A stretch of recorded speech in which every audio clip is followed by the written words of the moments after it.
నమస్తే అందరికీ. ఈరోజు నేను కొత్తిమీర ఎగ్ కర్రీ చేశాను. చాలా సింపుల్‌గా అయిపోతుంది. రుచి మాత్రం చాలా బాగుంటుంది. ఎలా చేశానో చూపిస్తాను. ముందుగా ఒక బ్లెండర్ జార్‌లో 3 మీడియం సైజ్ టొమాటోలు ముక్కలుగా చేసుకొని వేసుకున్నాను. ఒక గుప్పెడు కొత్తిమీర, 2 పచ్చిమిర్చి వేసి మెత్తగా గ్రైండ్ చేసి పక్కన పెట్టుకున్నాను.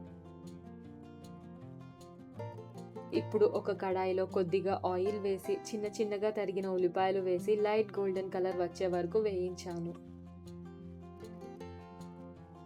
తర్వాత జింజర్ గార్లిక్ పేస్ట్ వేసి పచ్చివాసన పూర్తిగా పోయే వరకు ఫ్రై చేశాను. తర్వాత తగినంత ఉప్పు, కొద్దిగా పసుపు వేసి ఒకసారి కలిపాను. ఇప్పుడు గ్రైండ్ చేసి పెట్టుకున్న కొత్తిమీర, టొమాటో పేస్ట్ వేసి బాగా కలిపి మూత పెట్టి కొద్దిసేపు ఉడికించాను. ఇది కొంచెం చిక్కబడిన తరువాత నేను ముందే ఉడికించి పెట్టుకున్న 5 గుడ్లలోని సొనను తీసి అందులో వేసి మెత్తగా చేసుకున్నాను.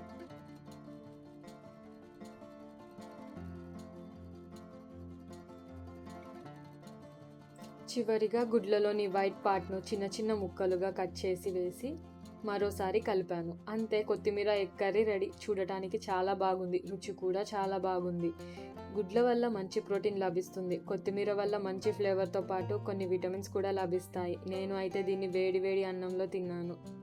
చాలా బాగుంది. మీరు కూడా ఒకసారి ట్రై చేసి ఎలా వచ్చిందో చెప్పండి.